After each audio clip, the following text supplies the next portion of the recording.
Pessimism of Jesus. In the perennial attempt to come to an understanding with the character of Jesus, it is remarkable that the points of view should have been so varied. There is one Moses and one St. Paul, one Dante and one Shakespeare, but there have been many Christs. Each age takes its ideals, and its prejudices, too, and proceeds to render them incarnate in the person of one who at heart was naive and straightforward. The adolescent and pastoral Jesus of the Basilica is one thing, the weary, cadaverous Christ of the Gothic another. Angelo makes him muscular, Raphael fleshy, modern art makes his countenance appear more pleasant than convincing. As traditional Messiah, Jesus seems to be the overfulfillment of prophecy. As moralist he appears too good for all ethical categories. As God, his head rises above the church. As social leader and philanthropist, his spiritual attributes are such as to discourage the enthusiast who tries to drive his Jesus into the dark corner of city life. Both religion and irreligion have held up their little cups which could hold just so much, but the abundant essence of Jesus has scorned their shallow brims and fallen to the earth. In the midst of these misconceptions due to the ready application of so many half-truths to a thoroughly integrated character, we cast about in the confused culture consciousness of our own age with the faint hope of finding some ideal which may contain this dominating figure, some distinction which applies to his teaching. Was Christ of classic perfection, or was he romantic and decadent? Did he make his home in the social order, or did he take up his solitary abode in the antisocial? Does he belong to optimism or to pessimism?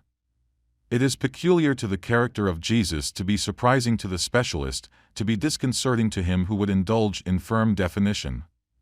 Jesus was on the side of neither militarism nor industrialism, so that the prophet's pathetic contrast between sword and plowshare, spear and pruning hook has no meaning for him who came with the sword in one hand, the banner of peace in the other, who listened for rumors of war while he promised peace and rest to mankind. In the same manner, the man of Nazareth refrained from taking his stand with either the intellectualists or the moralists, whence it becomes impossible to make use of their trite distinctions and thus place him here or there. Now a moralist, he suddenly appears as theoretical immoralist, here a rationalist, he immediately takes his stand there with the irrationalists.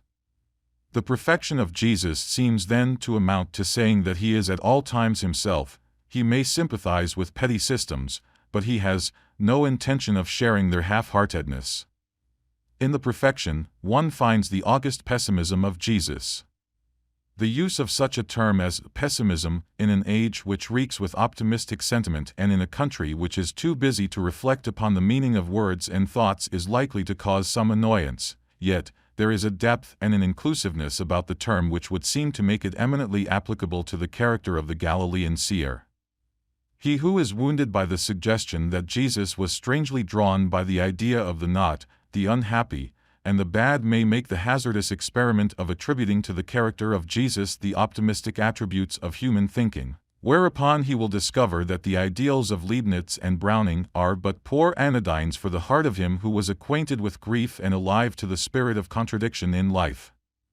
To be optimistic, one must be so uncritical as to accept life and the universe at the face values. Now, the desire to take all things for granted was as far from the manifest purpose of Jesus as the acceptance of a Judean tetrarchy under the Roman emperor.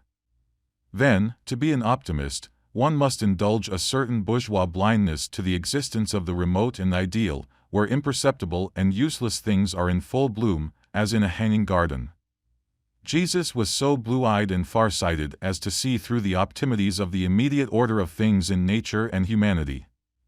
In a word, Jesus had no philosophy of success, no word of praise or furtherance for him who thought to solve the problem of life by any method of exteriorization. On the other hand, Jesus was charmed when he met some sincere child of humanity who, through sin or sorrow, had fallen back upon the elements of spiritual life within his or her own soul.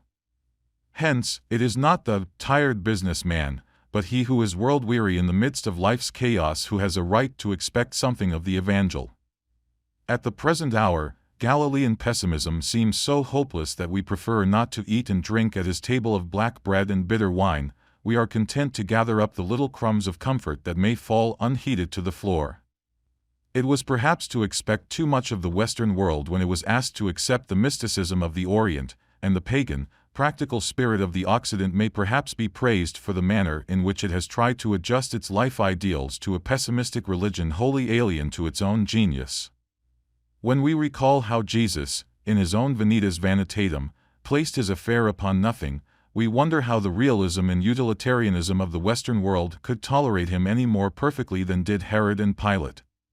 Yet, in all this half-heartedness, there is a dim presentiment that Jesus stood in uniquely representative relations, not only to his own age, but to the whole history of humanity, so that we cling to his word and hold on grimly when the waves of his pessimism break over our heads. That is, we accept that gospel, not because of its pessimism, but in spite of its pessimism, we affect to enjoy the Sermon on the Mount, but read very rapidly when its pessimism brings us face to face with the ideals of non-resistance and non-resentment. The manner in which pessimism came to be the leading motive of the gospel is discoverable in the severe principle of division which runs right through the teaching of Jesus. Fields of life which had previously rejoiced in a naive sense of unity and completeness were divided against themselves, hence arose the pessimistic dualism of finite and infinite, immediate and remote, outer and inner, bad and good. Seek no treasure in the finite order, fear not those who kill only the body, fear not to cut off the hand or pluck out the eye, if they offend the interior spirit, hate the life of sense and love the life of spirit. Such was the unearthly transvaluation of values wrought by the pessimism of Jesus. In the ardent pursuit of this pessimism, Jesus never thought of any Laodicean compromise, of any practical meliorism. Hence, we cannot invoke the powers of comparative religion, still less indulge in the social science of religion, with the aim of showing how Jesus, like Moses and Zarathustra, sought to combine holiness with hygiene and husbandry. Nor did any fatal optimism taint the sincere message of the gospel, and thus persuade Jesus to play the part of Confucius or the Brahmin in the adjustment of domestic and political relationships. No, Jesus had made overtures to the knot, and had so linked fortune with the romanticism of the inner life that he could not suffer his gospel to entangle itself with anything provincial or practical. The individuality of Jesus has not been understood by us, because our culture has been unable to supply it with a proper background, not that this background should be black, but it should have a depth sufficient to permit a due perspective, while it should be toned by an art which knows how to detach the figure from its setting. Set back against the wall of social ethics, the luxuriant figure of Jesus looks like an Egyptian silhouette, the dimensional fullness and warm coloring, as one sees in Rubens for example, are painfully wanting. Catholicism has made Christ a babe in arms with the ecclesiastical result of putting him in the power of the Church. Protestantism, relying upon the intuitions of Luther and Calvin, has made a reformer of him, as though he were in no wise different from John the Baptist. Scholasticism was persuaded that there was something metaphysical about Jesus.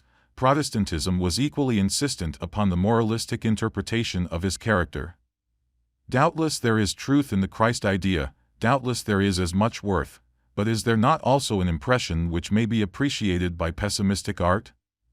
The either-or of logic, with its distinction of true and false, and the out of ethics, with its contrast of good and bad, seem to obscure the meaning of that totalizing impression which the sincere mind receives when it comes face to face with such unique personality. To place Jesus in the atmosphere of demonstrable truth and defensible goodness is to cloud the meaning of his character, so that, rather than submit to these scientific and social syntheses, one would rather relegate him to the elemental forms of the world as an individual in the midst of an interesting chaos. Adopt any traditional criterion of truth, and the idea of Christ will be sublimely false. Consider him in the light of conventional goodness, and his attitude on almost any of the questions which he met, law, taxation, wine, woman, warfare, will prove quite disconcerting. Abandon all hope of systematizing the mind of Jesus and surrender yourself to mere impressionism, and the pathetic impression of Jesus as such becomes convincing and complete. Connoisseurs of Christianity have ever been rare, so that, when we deplore the lack of appreciation from which the person of Jesus suffers today, we should realize that the situation is far from being exceptional. Our very habits of dress are such as to threaten us with a false view of one who went about with long hair, loose robe, and feet bare save for sandals. Then, the calculating forms of our Western culture and civilization further hinder us from appreciating the meaning of a life which was more natural than that of even the bird dr the fox, while the principles of his teaching were one with the wind and the rain. Protestant Christologists were doubtless sincere, but then they always expected Jesus to advance the cause of their party, whence they are forced to view Jesus in their own narrow way. The deists were as anxious to transcend Protestantism as the Protestants had been to overreach Catholicism, but the deists had no artistic intuitions, hence their attempts at Christology produced only so much wooden rationalism. Strauss had imagination, but what could he do with it when he was forced to premise the Hegelian dialectic? Renan was a self-enamored dilettante who thought he was writing a Vie de Jésus when he was only turning the panorama of his own cynical soul. Tolstoy was in a position to comprehend the pessimism of Jesus, but at the precise moment when he was making his discovery, the Slavonic and Sadducean entered to spoil the naive impression. Ruskin was serious enough and sufficiently an artist to describe the Christ countenance, but that ethics of the dust which always clouds the British mind proved fatal to his intuition. Ibsen was as near Jesus psychologically as Pilate was physically, but the Ibsenesque lack of tenderness prevented him from seeing the invisible. Dostoevsky, who was driven to the Siberia of his soul, has entertained the most perfect vision of Christ granted to the modern mind. It is true that the violence of this artist prevented him from enjoying what he saw in the light, although it did not rob him of the essential meaning of his vision. Nietzsche, whose soul was filled with Gadarene swine, is another one who has been affected by the person of Jesus. Although Nietzsche had no day of Damascus, although he was disobedient to the heavenly vision, he has seen the terrible qualities of the gospel, so that theology has begun to liken him to St. Paul. With his commendable erudition and unhappy habit of plagiarism, Nietzsche has done more than any other modern to bring the ideas of Jesus to the light. While he may appear to be the worst enemy that Christianity has ever known, no sincere Christian has the right to regret that he was ever born. The hatred for Christianity which Nietzsche expressed through his egoism is more enlightening than the love which our contemporary theologian seeks to express by means of his social ethics. Nietzsche is of supreme significance in pointing out the fact that Jesus was interested in the question of value rather than in the idea of goodness. Ritschl had an inkling of this, but his anxiety for dogmatics took him out of Galilee and left him in his own system-loving Germany. Nietzsche missed the point when, in basing all his calculations upon the ideal of strength, he failed to see, as Ernest Hello did not, that there is a strength due to want as well as that assertiveness which comes from the sense of excess. Viewed from the standpoint of want, Jesus was as strong as Samson among the judges. Had he not been so, Nietzsche would never have wished to oppose him. The pity is that Nietzsche's paranoia could not have affected him the way that epilepsy took hold of Dostoevsky's Prince Mishkin, in The Idiot. Had Nietzsche, in those exalted moments when, like the idiot, he beheld the highest synthesis of life, been in a condition to lose the meaner qualities of his nature, he would have given to the world a memorable picture of the one whom he sought to despise. As it was, his pessimism of strength made it possible for him to explain to the world the inward meaning of a character which he himself could not justify. The fine pessimism of Jesus was due to his unwillingness to relegate the soul within to the world without. Plato had overcome this difficulty by reducing the needs of the soul to a minimum, the realities of the world to a maximum, whereby the spiritual and sensuous were within hailing distance of each other. In the classic spirit, pagan art had blended the extremes of existence in the formal, typical beauty so obvious in Greek sculpture. In classic tragedy, there was the suspicion that inner and outer are not perfectly harmonious, but the discrepancy was not so severe as to make the tragic artist demand a restatement of the whole human problem. Now, in the intuition of Jesus, there is nothing in the world whole that can equal that uniqueness which is within. What shall it profit a man if he gain the whole world and lose his own soul? Because of this pathetic contrast, this cosmic arrangement in which no common denominator of sensuous and spiritual is to be found, Jesus decides against the optimism which places man in the world as a thing among things, and decides for a pessimism which drives the soul back within itself. Optimism is anxious to be loyal to the world, so that it cannot easily understand how, when Jehovah had pronounced his creation very good, Jesus should view it as very bad. But Jesus was anxious to be loyal to the soul, whence he repudiates the world, and that without qualm or regret. Ibsen makes use of indignation pessimism to indicate the feeling of wrath which one must entertain when he observes that on earth human ideals are not eternal. With Jesus, this indignation pessimism arises when Jesus perceives that the world, not in this or that age, but at all times, is unworthy of the soul. Jesus was not wanting in a sense of metaphysical or moral responsibility when he turned away from the exterior order of things in both nature and humanity. No, when he was allowed to indulge his own interpretation of things and persons, he showed extraordinary appreciation of the spectacle which was passing before him. In his pessimism, he found it necessary to proceed from the soul, from the self outward toward the world and the social state. In doing this, Jesus was ever discontented with the way in which the things of nature and the subjects of the state had been organized into artificial systems. The naive perception of birds and flowers, of children and sad people pleased him and won his approval, but the metaphysical and moral arrangement of such objects into so many systems annoyed him and aroused his indignation. "If I have once been allowed to be conscious that I am," said Dostoevsky's hero, "it does not matter to me if there are mistakes in the construction of the world." The sentence of Jesus says this much more emphatically. From it we learn that Jesus wished the individual to say what Jehovah said, "I am that I am." In his individualistic pessimism, Jesus upheld a noble disloyalty to the world. In the quest of the self, which Jesus took up so romantically, Jesus made use of a certain kind of decadence principle which the 19th century has sought so vainly to imitate. Around the shores of the Mediterranean, man had begun to feel that life was played out. Aristotle had closed the book of Grecian culture, the Romans were saying nil admirari, Alexandrian culture was bookish, Byzantine mystical. Where this decadence assumed the form of debauchery, it could not have elicited the sympathy of Jesus, had he been acquainted with it, but where it suggested that life might after all be something interior, he could have given it limited approval.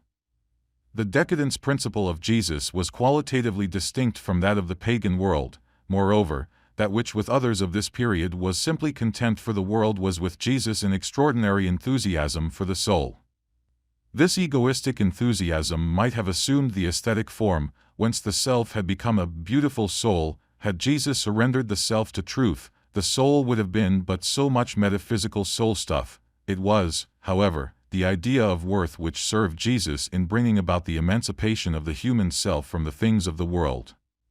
The soul has about it that intrinsic value which gives it dignity. From this position of self-dignity, the soul cannot be dislodged by anything in the exterior order. All Christians are ready to admit that Jesus was in no sense worldly, but they are not so ready to follow his doctrine to its individualistic end and thus conclude that he was equally unsocial. An open-minded view of the teaching of Jesus, however, has no excuse for such half-heartedness. Hence, such a view must conclude that Jesus was at once anti-natural and anti-social.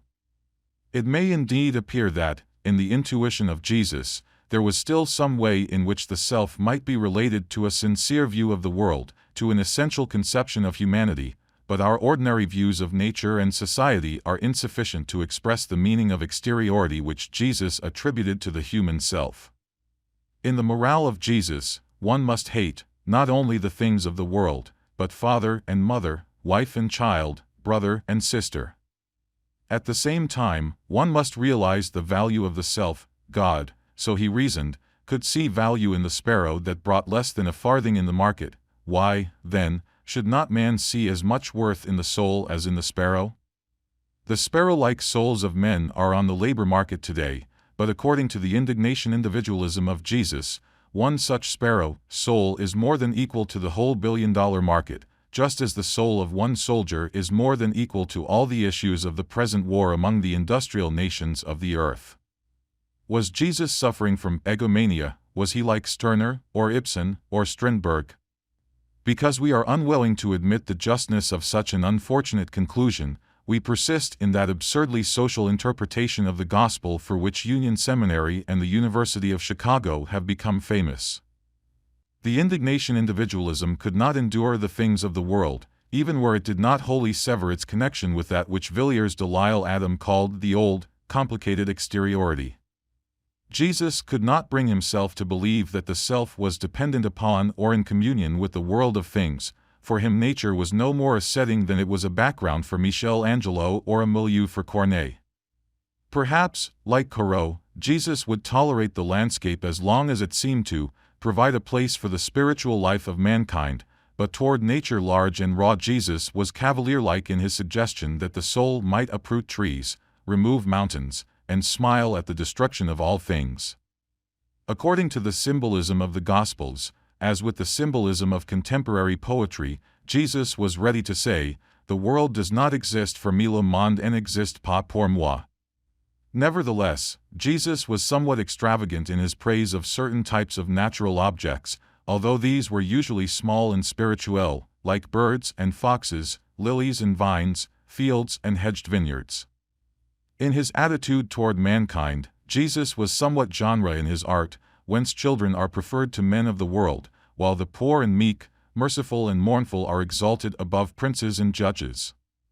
In his aestheticism, Jesus made startling use of parabolic symbolism, whence he attacked the established order and sought to evince the idea of the kingdom of God. In so doing, Jesus did not imitate nature, but made nature imitate his art. Intolerant with the things of the world, Jesus was no more indulgent with the attempts which men had made to reduce the world to definite forms. His antisocial individualism reveals a peculiar antipathy to law. When Ruskin read, "The law was given by Moses, but grace and truth came through Jesus Christ," he asked, "Was the law not gracious, was it not true?" No, it was neither, so that Jesus had to search a long dreary scroll before he could pause with approval. Even then, his study yielded him but two simple commandments, the love of God and the love of man.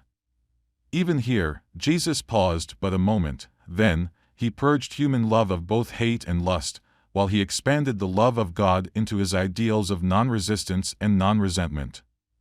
To Jesus, these nihilistic notions seemed obvious. To the Christian, non-resistance and non-resentment have been a pair of dark sayings.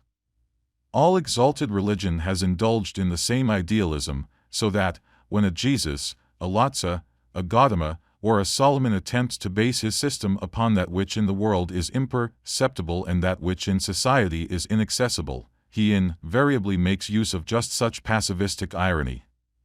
In our business-like Western world, with its norm of natural rights, there is no room for any nihilistic non-resentment. Schopenhauer and Tolstoy have made due place for it, but it was their pessimism which gave them courage. In transcending the things and institutions of the world, Jesus produced marvelous effects with middle-class moral ity. Like Dostoevsky, he seemed to say, "There is no crime." With him he seemed to agree in affirming, "Compassion is the only law of human existence."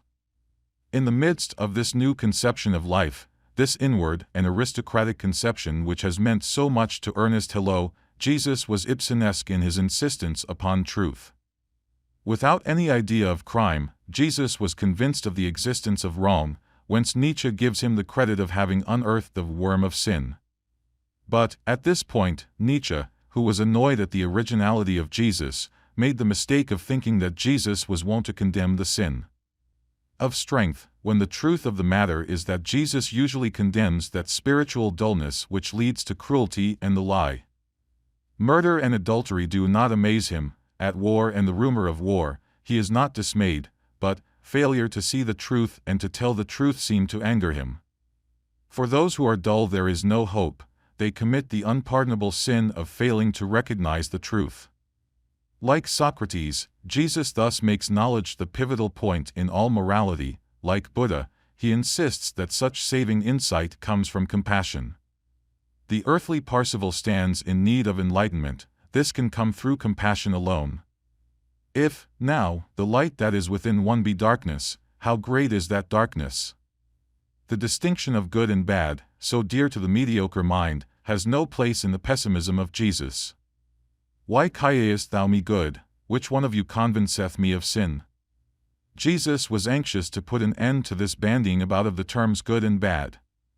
In order to make himself plain, Jesus indulged in a Copernican revolution, whence good and bad exchanged places in the skies.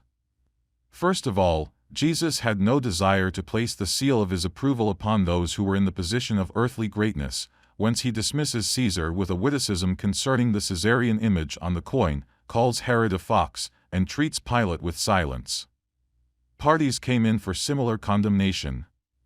Pharisaism, which had produced at St. Paul, for example, was submitted to the most strident form of criticism by him who showed his scorn by avoiding scribes and Pharisees and consorting with publicans and sinners. The damnable generation of scribes and Pharisees had been conventional enough to cleanse the outside of the cup, but it is always the true inwardness which claims the attention of Jesus. The righteousness of the conforming ones seemed ghastly to Jesus, just as social ghosts made Ibsen shudder, fair as a sepulchre without, such righteousness was dead and putrefying within. There is no thought of the meliorism peculiar to social Christianity, no ideal of civic righteousness. There is nothing but pessimistic condemnation for the morality of mediocrity. The direct application of pessimism to people and parties was no less stringent when applied to civic centers.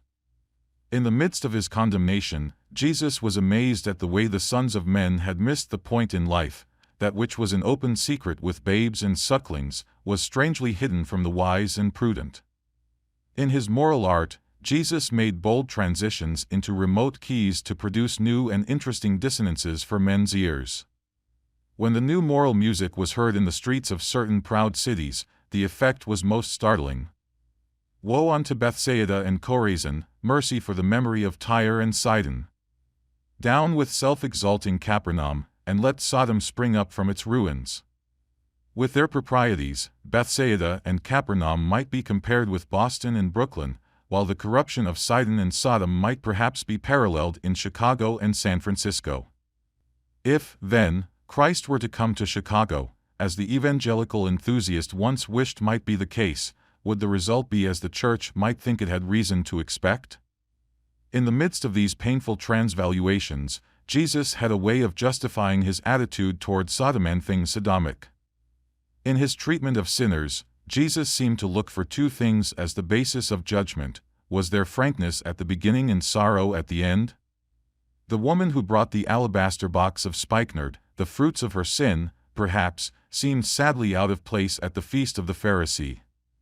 Jesus, who was sensitive to the very hem of his garment, was naturally supposed to possess such prophetic insight as would have made him aware of the character of this creature bathing his feet with mingled tears and oil, while she wiped them with her wanton tresses. To make a bad matter worse and to throw dust into the eyes of his critics, Jesus forgave the woman of her sins, and that upon somewhat novel grounds. She has sinned much, but she has loved much. Still more disconcerting was the frank, pessimistic treatment of the woman taken in sin. The account of this extraordinary episode, while wanting in such authoritative codices as Alexandrinus, Sinaiticus, and Vaticanus, has its due place in less pretentious manuscripts. At the same time, the affair itself is in the manière of the spiritual pessimist. With the Mosaic Law and the Roman Code there, Jesus lets the matter fall between two stools when he applies the pessimistic law of forgiveness in the light of which it is expected that offenses should come. Like Thomas Hardy in his tests of the d'Urbervilles, though without one trace of his cynicism, Jesus ignores the established codes and writes upon the soft earth the principia of a new regime. I do not condemn thee, go and sin no more. The pessimism of Jesus is quite ready to condemn when there are just grounds of offense, so that his law has its insurmountable jots and tittles. This appears in his word picture of the Last Judgment. Ordinarily, when one like St. Paul, or Milton, or Dante attempts an eschatology, the quenchless fire and deathless worm lick and writhe their way about in a scene whose supports are the old, good, and bad. But Jesus disappoints such moralistic art when he sets the dies urs in the light of human compassion. Jesus postulated truth in the inward parts, whence should come tenderness. Upon such truth-tenderness did he base his blessings and curses. Why were the goats on the left hand condemned to diabolical fire and the worm? As far as the account against them reads, they had been guilty of no moral wrongdoing, but, in the presence of those who were naked and hungry and in prison, they had not had the sympathetic insight to see that there was something divine in such suffering. Those who in their lamb-like goodness were sorted to the right hand of blessing had to their credit nothing but the compassionate insight which led them to appreciate the true meaning of those who suffer. Hence, on the simple basis of sympathism, Jesus decides against those who are heavy-browed and hard-hearted. Truth and tenderness thus present the principles on which pessimistic religion is to be based. The pessimistic psychology of Jesus made it possible for him to place sin in the human heart as such without any of the optimistic makeshifts of a criminology which seeks to relegate badness to everything but man himself. In the profundity of our scientism, we conclude that crime must be due to such things as drink or diet, left-handedness or sunspots, adenoids or bad teeth. Jesus made no use of evidence alcoholic or astronomic, dietetic or dental, physiological or sociological, but with his wonted straightforwardness declared, "Out of the heart of men proceed evil thoughts, adulteries, fornications, murders, thefts, covetousness, wickedness, deceit, lasciviousness, an evil eye, blasphemy, pride, foolishness." As Gorky puts it, man bears the cost of all. In the midst of such pessimism of truth, Jesus did not plunge man into the passivism of the Schopenhauerian form of the doctrine, but kept saying, "Be of good cheer." While in the presence of war and death, he could only say, "Let not your heart be troubled." Epictetus had felt somewhat of this tranquility in his day, but the passive pessimism of such a half-hearted thinker shows its lack of authenticity when it is compared with the strong, affirmative pessimism of Jesus. In contemporary culture, the pessimism of Jesus has not been without avail. Optimism has been content with the loaves and fishes, but pessimism looks for the miracle as such. Without meaning to, Schopenhauer did the Galilean a good service, a service more worthy than that of Hegel, whose name once meant so much for theology. Coming forth from Schopenhauer, Nietzsche and Tolstoy agree to disagree in their interpretation of pessimism, but perhaps they were never as far apart as they imagined. In the preface of My Religion, Tolstoy says, "As the thief was nailed to his cross, so I was nailed to a life of suffering and evil. And as the thief saw opening before him the horrible shadows of death, so I beheld the same vista opening before me. Like the thief on the cross, I believe in the doctrine of Jesus, and this belief has made me whole." The case of Tolstoy is not isolated. Dostoevsky knows somewhat of the same pessimism, while other lands have shown themselves capable of rising above religious Philistinism. Wilde's stay in Reading jail advanced him as far as Gethsemane. Strindberg set out upon the road to Damascus. Hauptmann hesitates. Sudermann is still defiant. Ernest Hello never had far to go. Bernard Shaw is fatally conceited. Verhaeren is ripening. Viereck has glanced away from Broadway toward Hymn of the Wounded Side. In words, at least, Huysmans has outdone them all in pessimistic contemptuous sway, hence the prayer of his dirtle, "Father, I have driven the swine from my being, but they have trampled on me, and covered me with mire, and the very sty is in ruins." In harmony with this prayer was the spirit of Dirtle's confession, as the following soul state, experienced while he sat by the cross-pond which the landscape gardening of the monastery afforded, will show. Seated on the grass, Dirtle gazed on the hazy image of the recumbent cross, and thinking of his own soul, which, like the pond, was stained by a bed of dead leaves and a dunghill of sins. He pitied the Saviour whom he was about to invite to bathe himself there, for it would be no longer the martyr of Golgotha to whom at all events death came on a hill, his head high, by daylight, in the open air, but it would be an increase of outrages, the abominable plunging of the crucified body, the head low, by night, into a depth of mud. When optimism reads such religious psychology, it usually seeks to escape through some of the devious paths offered to those who are looking for varieties of religious experience.